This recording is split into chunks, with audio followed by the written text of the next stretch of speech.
Assalamualaikum dan salam sejahtera. Ketemu lagi aku Long JR di dalam rancangan paranormal dan juga mistik. Okey, hari ni aku nak ulas pasal penunggu yang ada di atas Gunung Jerai. Daripada pengalaman aku sendiri, dia berbeza-beza lah. Kalau kita pergi satu tempat tu, dia ada penguasa dia.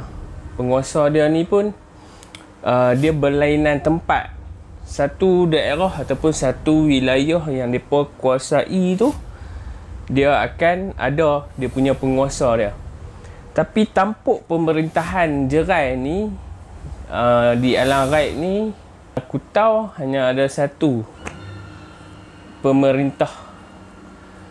Tapi aku tak pernah jumpa lah dengan dia.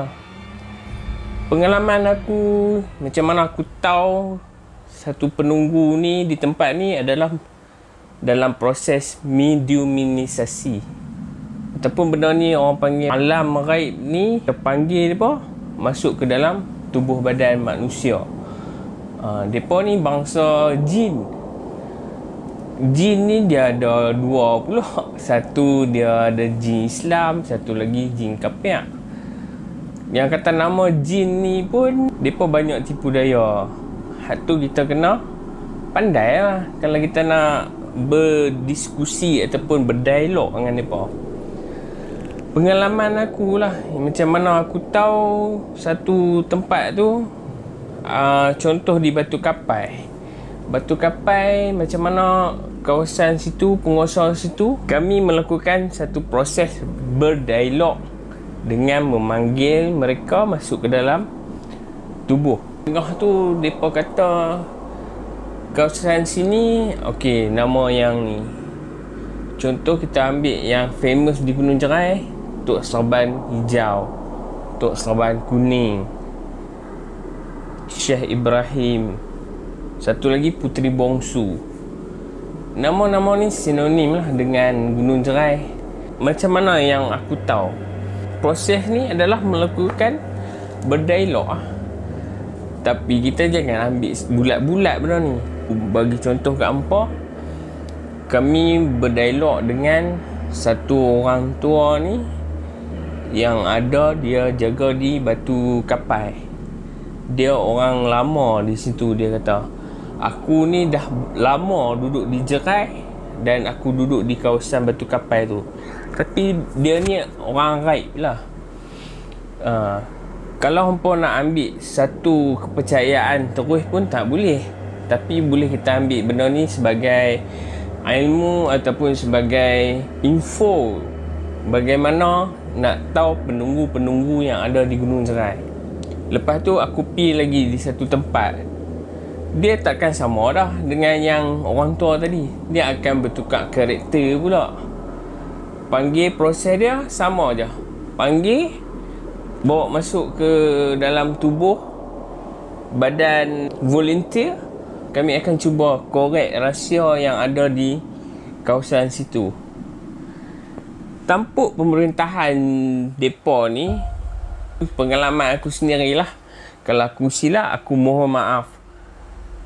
Ada yang kata Gunung Jerai ni dipimpin oleh seorang ratu. Dan ada lagi aku dengar cerita, dia dipimpin oleh seorang sultan. Wallahu alam, dia jatuh hukum harus. Hampa nak percaya, boleh, tak ada masalah. Tak percaya pun tak ada masalah benda ni. Cuma bermain dengan alam gaib ni, kita jangan masuk ke dalam tipu daya mereka. Kita ni sebagai manusia, Allah ciptakan kita semulia-mulia ciptaan dia. So bagi orang yang berfikir, dia akan ambil benda ni sebagai ilmu dan iktibar.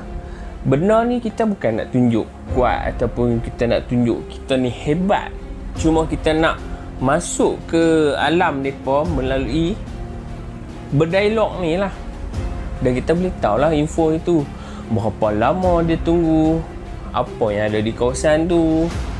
Contoh aku bagi, aku biasa berdialog di satu kawasan tu. Dia kata kawasan tu dipenuhi dengan emas ataupun dipenuhi dengan benda-benda batu-batu permata, barang-barang lama, artifak-artifak ataupun harta karun lah kita kata benda tu. Tapi aku tak ambil benda tu terus.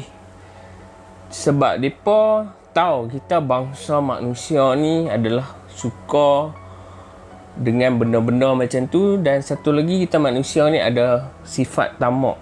Jadi mereka mengambil kesempatan di atas kita punya rasa ataupun kita punya sikap tamak tu.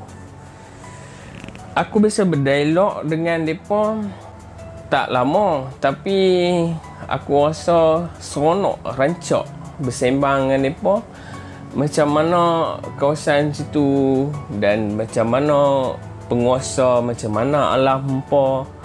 Dan dia akan beritahu jin ni salah satunya mereka ni lurus. Kalau kita kata A, hang kena buat benda A, mereka akan buat benda tu. Sebab tu mereka ni, bangsa gaib ni, jin ni ataupun istilah khadam ni, kalau orang yang pandai, mereka akan mempergunakan jin ataupun khadam ni untuk satu tujuan tertentu. Berbalik kita pada penunggu yang ada di Jerai. Satu wilayah, satu penguasa yang aku tahu dan yang aku belajar daripada pengalaman aku.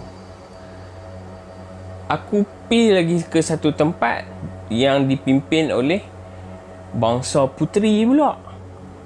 Jadi dia tak sama satu-satu kawasan tu ataupun satu-satu wilayah penguasa tu, dia berlain. Kalau hampa nak tahu benda ni, dia macam dengan kita jugalah. Contoh kita ambil daerah Alustaq, Kedah. Dia dipimpin oleh YB yang ni.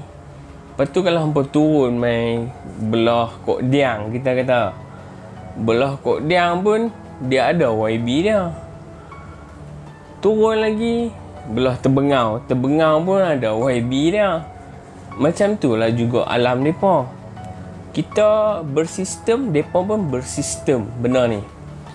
Tapi keseluruhan di Gunung Jerai ni, kalau aku nak simpulkan dekat sini, dia dipegang oleh satu tampuk kepimpinan seorang saja. Ketua yang mengendalikan Gunung Jerai.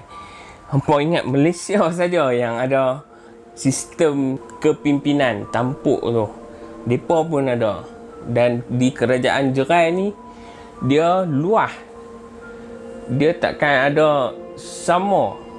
Cuma mereka hanya berpandukan kalau orang atas tu kata okey, mereka pun kena okey ya benda tu. Pengalaman ni aku mula-mula aku tak percaya benda tu. Tapi bila kita cuba berdialog dengan mereka, kita baru tahu oh alam mereka macam ni. So habis bab penunggu di Gunung Jerai tu dah terjawab. Semua yang berlaku ni, yang aku cerita ni, dia berlaku atas pengalaman aku sendiri. Kalau hampa tanya aku ni tak boleh nampak dan aku tak ada langsung dari sixth sense. Cuma sesekali tu bila Tuhan nak buka dekat aku akan nampak benda tu. Kalau hampa tanya benda tu nampak seketui ke, sebiji ke, macam mana aku nampak diri hampa dan hampa nampak diri aku tu, tak. Jawapan dia tidak sama sekali. Aku hanya nampak dia melalui kepulan-kepulan asap ataupun benda tu dia tidak sempurna. Kadang aku nampak kepala saja, kadang aku nampak kaki saja. Dia tidak boleh trace tahu benda tu. Kalau satu orang benda gaib tu mai, kita kata oh dia ni seorang wali ni, ataupun dia ni seorang syekh ni yang mai, ataupun dia ni seorang jin ni yang mai. Tidak. Sebab tu proses berdialog ni agak penting jugalah. Kalau yang boleh nampak seketui tu, hak tu anugerah dia yang aku belajar selama ni. Kasyaf ataupun mata batin ni dia ada terbahagi kepada dua. Kasyaf kubra dan kasyaf qauni. Kasyaf kubra ni dia direct daripada Allah Ta'ala. Dia bagi kelebihan satu orang manusia ni boleh nampak. Dan satu lagi melalui pinjaman mata jin. Kita boleh lihat mereka melalui pertolongan mereka juga, iaitu orang-orang ghaib ataupun bangsa jin. Yang aku tahu ni, yang dapat mata khasyah kubra ni, kadang mereka tu sakit dulu, tapi bila mereka dah lega, mereka dah sembuh, Allah Ta'ala ganti mereka dengan keajaiban deria ke-6 ataupun sixth sense. Kalau macam aku sendiri, aku memang tak boleh tengok direct benda tu. Cuma kalau kita mohon dekat Tuhan ataupun kita belajar, baru kita tahu benda tu. Itu pun tak sempurna kalau kita tengok. Sekian dulu info daripada aku bab penunggu Gunung Jerai. Yang follower aku ni, dia tanya, jadi aku jawab benda tu. Sekian saja cerita aku. Kalau hampa rasa cerita aku ni best, hampa boleh like, hampa boleh share dan hampa boleh subscribe video aku ni.